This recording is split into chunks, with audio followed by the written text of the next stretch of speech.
Hey guys, मेरा नाम आनंद है और आप देख रहे हैं कोडिटअप।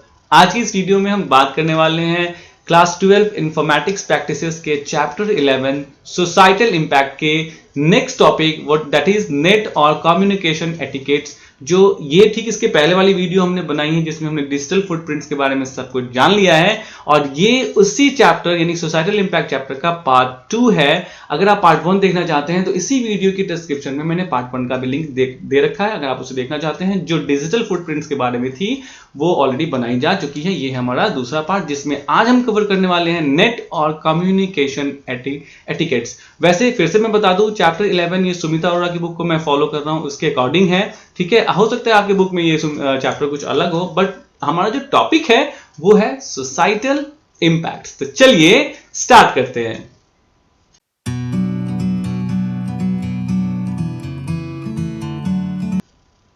तो एक टर्म है नेट और कम्युनिकेशन एटिकेट्स। ये एक टर्म है हमारे पास जो हमें जानना है कि नेट और कम्युनिकेशन एटिकेट्स क्या होता है। तो सबसे पहले हमें ये जानना होगा कि देखिए एटिकेट्स जो होता है वो एक इंग्लिश वर्ड है जिसका मतलब होता है कि आप जो है अपने आप को सभ्य तरीके से क्या करें, प्रस्तुत करें। मतलब क्या हुआ कि व्हेनेवर आप जब कहीं जाते हैं पार्टी में तो कितने अच्छे से आपकी ड्रेसिंग सेंस होती है ना। उसी तरीके से जब कभी आपका जो व्यवहार है, एक तरह से कह सकते हैं जो आपका बिहेव है, that is called well behave, not only behave. अगर आप वेल बिहेव्ड है तो मतलब आप सोशली क्या है, एटिकेट है।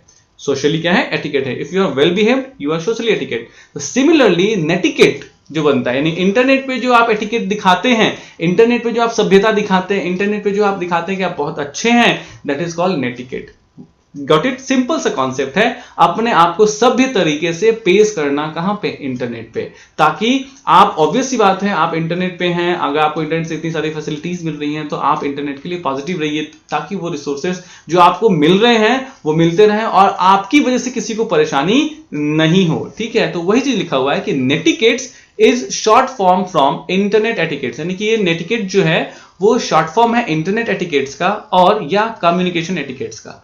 यानी या तो हम इसको इंटरनेट एटिकेट्स कहते हैं या तो हम इसको कम्युनिकेशन एटिकेट्स कहते हैं या शॉर्ट फॉर्म में इसको हम नेटिकेट्स कहते हैं। ओके, ओवर इंटरनेट पे it is just like etiquettes, a code of polite behaviour in society. बिल्कुल ये जैसे एटिकेट्स होते हैं जो क्या होते हैं, हम अपने पोलाइट बिहेवियर को कहते हैं। Etiquette means polite behaviour in the society.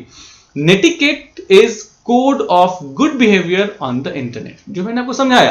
यानी ये क्या है, good behaviour. You have to maintain good behaviour on internet. ठीक है, it includes several aspects of the internet, social media, email, online chat, web forum, website comments, multiplayer game and other types of online communication. मतलब ये कहता है कि आप अगर internet से रिलेटेड कोई भी चीज अगर यूज कर रहे हैं, लाइक आप किसी भी तरीके के सोशल मीडिया को यूज कर रहे हैं, किसी भी तरह की ईमेलिंग को यूज कर रहे हैं, ऑनलाइन चैट कर रहे हैं, वेब फोरम्स पे आप काम कर रहे हैं, वेबसाइट पे कमेंट्स डाल रहे हैं, वीडियोस पे कमेंट्स डाल रहे हैं, मल्टीप्लेयर गेमिंग कर रहे हैं और किसी भी तरह के ऑनलाइन कम्युनिकेशन को कर रहे हैं, तो उस समय आपको अपना पोलाइट नेचर रखना है। आपको कोई भी ऐसे जैसे कि मान लीजिए आप मल्टीप्लेयर गेम कर रहे हैं तो ये नहीं कि आप गाली गलौज पे उतारू हो जाए, ये नहीं कि आप जो है वो भद्दे भद्दे शब्दों को यूज करें। ठीक है, कमेंट्स देते हैं तो हो सकता है कोई चीज आपको पसंद नहीं आई, लेकिन पसंद नहीं आई ये भी बताने का एक प्रॉपर तरीका होता है। आपको ये बताना होता है कि आपको क्यों पसंद नहीं आई, ये नहीं कि आप बेकार है, ये है वो है। क्योंकि बेसिकली होता क्या है, polite nature is always required, है ना। आपको लाइफ में आगे बढ़ना है, देखिए ये तो एक चलिए हमारा एक टॉपिक है, बट रियली अगर आपको लाइफ में भी आगे बढ़ना है तो you have to keep your behaviour very polite, क्योंकि यही एक ऐसी चीज है जिससे आप पूरी दुनिया जीत सकते हो। नेक्स्ट क्या है कि क्या क्या करना होता है और क्या क्या नहीं करना होता है। यानी कि अगर आप चाहते हो कि नेटिकेट्स को आप मेंटेन करें, ठीक है, नेटिकेट्स मतलब और कम्युनिकेशन एटिकेट्स को आप मेंटेन करें, तो क्या क्या करना होता है, what you have to do. सबसे पहली चीज करनी होती है, keep message and post brief. जो भी आप मैसेजेस करते हैं, जो भी आप पोस्ट करते हैं, वो छोटा से छोटा रखिए, ज्यादा बड़ा बड़ा करने की जरूरत नहीं। क्योंकि आपको कोई फिर आपके उस जैसे मान लीजिए आप इस वीडियो पे कमेंट देते हैं, आप 10 पन्ने का कमेंट देंगे, मैं नहीं पढ़ने वाला। ठीक है, आप छोटा कमेंट दीजिए। कोई सजेशन देना है कि सर ये चीज छूट गई, ये चीज आपको और अच्छे से पढ़ाना था, आपने ये अच्छे से नहीं पढ़ाया, ये वाला बहुत अच्छे से पढ़ाया, मुझे अच्छा लगा। तो इस तरीके से make your messages, make your things very short, brief. Next है यूज डिस्क्रिशन यूज कीजिए। मतलब आप जो है मर्जी, आप मतलब क्या कि आप अपना कॉमन सेंस यूज कीजिए। डिस्क्रिप्शन का मतलब होता है कॉमन सेंस। आप जब भी कुछ करते हैं इंटरनेट पे तो कभी भी आप जो है ना दूसरे से प्रभावित होकर नहीं कीजिए। आपको अपना हमेशा कॉमन सेंस यूज करना है, आपको अपना इंटेलिजेंस यूज करना है किसी भी चीज को रिप्लाई करते वक्त या किसी भी चीज के पे कमेंट करते वक्त, लाइक करते वक्त। ठीक है, नेक्स्ट है प्रोटेक्ट पर्सनल इन्फॉर्मेशन, हमेशा पर्सनल इन्फॉर्मेशन को प्रोटेक्ट कीजिए। ऑनलाइन चैट कर रहे हैं तो ऐसा नहीं कि सबको, दुनिया को सब कुछ बता दीजिए, नहीं। ओबे कॉपीराइट लॉ, अगर किसी ने कोई चीज कॉपीराइट करा रखी है तो उसको यूज मत कीजिए, या यूज कीजिए तो उसके परमिशन से कीजिए, ठीक है। हेल्प अदर्स, इंटरनेट पे दूसरों को हेल्प कीजिए। Next, respect other people's privacy, अगर कोई दूसरा बंदा है उसकी प्राइवेसी को भी रेस्पेक्ट कीजिए, ऐसा नहीं कि उसकी फोटोज को आपने अपने वॉल पे लगा के और ठीक है। नेक्स्ट है जी, verify facts before reposting. Basically होता है क्या कि कोई एक आपके पास व्हाट्सएप पे मैसेज आता है, उसका फॉरवर्ड आप मतलब वेरीफाई नहीं करते हैं, ये बहुत हकीकत है। कोई कोई ऐसे ऐसे मैसेजेस होते हैं जो एकदम बेकार के मैसेजेस होते हैं जिनमें कोई सच्चाई नहीं होती है, और वो मैसेज ट्रेंड करने लगते हैं, वो मैसेज बहुत ज्यादा वायरल हो जाते हैं। क्यों? क्योंकि हम जैसे लोग जो क्या करते हैं, बिना उसकी सत्यता को जाने हुए कि वो सही है गलत है, हम उसको रिपोस्ट करते हैं, वो इतना रिपोस्ट हो जाता है कि वो वायरल हो जाता है और बाद में पता चलता है कि वो इन्फॉर्मेशन ही गलत थी। तो वही चीज कह रहा है कि कोई भी फैक्ट को वेरीफाई कीजिए। अब आप कहेंगे सर इतना टाइम किसके पास है वेरीफाई करने का, तो ठीक है, आपके पास अगर टाइम वेरीफाई करने का नहीं है तो क्यों आप उसको रिपोस्ट करते हैं? मत कीजिए, आपका कोई हक नहीं बनता कि आप कोई गलत चीज, अगर आप जानते हैं कि वो चीज सही है, आप वेरीफाइड इन्फॉर्मेशन है, फिर तो ठीक है, आप उसको पास ऑन कर सकते हैं। इन्फॉर्मेशन इज ऑलवेज इन्फॉर्मेशन, ठीक है। बट अगर आपको पता ही नहीं कि वो इन्फॉर्मेशन सही है गलत है, तो क्यों उसको बार बार रिपोस्ट करना, ठीक है। नेक्स्ट है check message and respond promptly, यानी कि हमेशा मैसेजेस को चेक किया कीजिए और उसको रिप्लाई जरूर दिया कीजिए, ठीक है। अब जरूरी नहीं कि हमेशा हर एक एक मिनट पे, आजकल तो व्हाट्सएप ऐसा चीज हो गया कि हर एक मिनट पे आपको मैसेज का रिप्लाई करना जरूरी है, ठीक है। बेसिकली एक चीज ये भी आपको आउट ऑफ द टॉपिक बताना चाहूंगा कि लाइफ में अगर मोबाइल को थोड़ा सा साइड में रखिए, सिर्फ एजुकेशन पर्पस के लिए यूज कीजिए, तो लाइफ में बहुत आगे जाइएगा। वरना व्हाट्सएप, फेसबुक और इंस्टाग्राम पे रह जाइएगा, आगे नहीं बढ़ पाइएगा फिर, क्योंकि ये चीज हमारे टाइम को ऐसे खाती है ना जैसे दीमक खाता है, लिटरली, बिलीव मी। आप खुद यकीन कीजिएगा, और नहीं यकीन है ना, तो बस अगर आपको एक ऐप मिले अगर, तो बस कि how many times I unlocked my phone, ये ऐप डाउनलोड करके देखिएगा। कम से कम आप दिन में नहीं भी तो 200 से 250 बार अपना फोन अनलॉक करते होंगे, उससे ज्यादा ही। मतलब आप कितना ज्यादा टाइम वेस्ट करते हैं अपने मोबाइल पे। एजुकेशनली कीजिए, एजुकेशन के लिए बिल्कुल करना चाहिए, क्योंकि ये एक ऐसा प्लेटफॉर्म है जहां आपको बहुत सारी चीजें मिलती है, बहुत एजुकेशनल वीडियोस मिलती है, लेकिन टाइम खाने के लिए भी बहुत सारी चीजें मिलती है। एक बार आप इंस्टाग्राम पे देखने लगे वीडियोस, जो आपको अच्छा लगता है उसको पूरा देखिएगा, फिर अगली बार से वही उसी तरह की वीडियो आएंगे और आपका घंटा कैसे निकल जाएगा पता नहीं चलेगा, ठीक है। चलिए नेक्स्ट है thanks others who help you online, यानी दूसरे जो आपको हेल्प करते हैं उनको थैंक्स जरूर बोला कीजिए।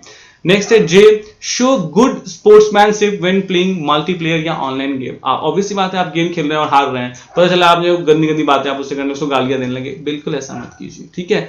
क्यों? क्योंकि गेम है यार, हारना और जीतना यही दो चीज हो सकता है। तो अगर आप स्पोर्ट्समैनशिप शो करेंगे, देखते हैं इंडियन क्रिकेट टीम या कोई भी दूसरी क्रिकेट टीम, इवन हम जब पाकिस्तान के साथ खेलते हैं तो भी हम उसको अगर जीतते हैं तो बधाई देते हैं, अगर वो जीतते हैं तो हमें बधाई, मतलब क्या हुआ कि हम एक दूसरे को बधाई देते हैं ना, हम जीतते हैं तो वो देते हैं, वो जीतते हैं तो हमें, तो एक गुड स्पोर्ट्समैनशिप, ठीक है। हमेशा दिमाग में गुड स्पोर्ट्समैनशिप रखनी चाहिए, ठीक है। क्या क्या नहीं करना चाहिए? पहला क्या होता है, posting inflammatory offensive comments shout, मतलब कि अगर कोई मान लीजिए एक ऐसा पोस्ट आया जिसमें बहुत मतलब वो कह सकते हैं कि भड़काऊ था या गलत चीज था, तो उसमें कमेंट्स मत दीजिए, उस पर शाउट आउट नहीं कीजिए, उस पर जो है वो उसको रीपोस्टिंग मत कीजिए, क्योंकि गलत चीज आग लगाती है, वो उससे हमें बचना है, ठीक है। आग लगाने का मतलब क्या हुआ, भड़काती है, मतलब इंसान जो है वो भावनाओं से बहुत ज्यादा जुड़ा होता है, चाहे वो रिलीजियस हो चाहे वो सोशल हो, तो वैसा कोई चीज पोस्ट मत कीजिए जिसकी वजह से इन सारी चीजों पे क्या हो, परेशानी हो, ठीक है। नेक्स्ट है be, respond to internet trollers को रिस्पॉन्ड नहीं कीजिए। जैसे मैं खुद अपना एग्जांपल देता हूं, पहले मेरे पास जो कमेंट्स करते थे लोग, बेसिकली जब मैं अपने बैचेस स्टार्ट करता था कि सर फीस बहुत ज्यादा ही है, ये है वो है, यू आर मनी माइंडेड, तो मैं पहले उनको रिप्लाई देता था, but one of my students says कि सर इनको रिप्लाई नहीं देना दीजिए, इनको बस इग्नोर कर दीजिए। तो लिटरली ये बिल्कुल सही चीज है, क्योंकि आप अगर उनको इग्नोर कर दोगे तो उनके कमेंट्स इग्नोर में ही चले जाएंगे, उनको कोई मतलब, फिर उनको लगेगा यार ये तो कोई रिप्लाई नहीं देते, तो फिर वो देना ही कमेंट बंद कर देंगे। तो ये बहुत अच्छी चीज होती है कि जो चीज आपको लगता है कि बेकार है उसको रिस्पॉन्ड मत करो। नॉट ओनली ट्रोलर्स, जो भी आपको लगे वो बेकार चीज है, इसे मैं मतलब उसमें मैं कमेंट देके अपना ही खून जलाऊंगा, तो क्या फायदा है इन सब चीजों का, है ना। नेक्स्ट है पोस्ट प्राइवेट और एम्बैरेसिंग इमेज कमेंट्स, यानी कोई ऐसी चीजें मत पोस्ट कीजिए, कोई जो आपकी प्राइवेट चीजें हैं और एम्बैरेसिंग चीजें जिनको देख के लोगों को अच्छा नहीं लगे। जैसे कभी कभी मैं देखता हूँ कि किसी के जैसे कोई डॉग है या फिर कुछ भी है, वो चक्के के नीचे आ गया तो उसकी लोग वीडियो डाल देते हैं, ठीक है। कोई गिर के उसकी टांग टूटी हुई है उसका वीडियो डाल देते हैं, तो इस तरह की वीडियो क्यों डालते हो, अच्छा नहीं लगता ना। तो इन सब प्राइवेट चीजों को मत डालिए, एम्बैरेसिंग चीजों को मत डालिए, ठीक है। नेक्स्ट है नेम कॉल और एक्सप्रेस ऑफेंसिव ओपिनियंस, यानी किसी का नाम लेके किसी को बदनाम नहीं कीजिए या ऑफेंसिव ओपिनियंस मत दीजिए, ठीक है। मतलब कि अपना विचार जो है जो गलत विचार है, ठीक है, आप जो ऑफेंसिव कर रहे हो, ऑफेंस मतलब गुनाह, ऑफेंस का मतलब होता है कि यू आर डूइंग रॉन्ग, वैसा कुछ मत कीजिए। नेक्स्ट है एक्सक्लूड पीपल और टॉक बिहाइंड देयर बैक, कभी भी किसी के पीछे बात मत कीजिए, गलत चीजें मत बोला कीजिए किसी के बारे में, ये सोशल लाइफ में भी ये बहुत जरूरी होता है। नेक्स्ट है स्पैम्स अदर, दूसरे के लिए स्पैमिंग मत किया कीजिए, ठीक है, मतलब कि जैसे कि बेसिकली मैं एग्जांपल में समझाऊं कि जैसे कि आप, मैं जब लाइव आता हूं तो बहुत लोग आगे स्पैम करते हैं कि मैसेज को बार बार बार बार बार बार देते हैं, दैट क्रिएट्स इरिटेशन, ये अच्छा बिहेव नहीं है, it is not counted as a good behaviour, ठीक है। और जो है एक ही तरह के मैसेजेस जो है बहुत सारे लोगों को मत भेजा कीजिए, या बहुत ऐसी चीजें कुछ मत कीजिए, एक तरह से हम कह सकते हैं कि ऐसी चीजें कुछ मत कीजिए जिससे लोगों को क्या हो, परेशानी हो। So this is what we have to do, we should do, this is what we should not do. तो ये था सब कुछ आपके बारे में, किसके बारे में, तो ये था सब कुछ नेटिकेट्स के बारे में। नेटिकेट्स को हम लोग क्या कहते हैं, बेसिकली ये जो है इंटरनेट पे पोलाइट बिहेवियर को मेंटेन करना और क्या करना चाहिए क्या नहीं करना चाहिए उस चीज से रिलेटेड था। तो आई होप आपको ये वीडियो, ये एक्सप्लेनेशन पसंद आई होगी, अगर आई है तो प्लीज लाइक, सब्सक्राइब और शेयर कीजिए। Thanks for watching the video, thanks.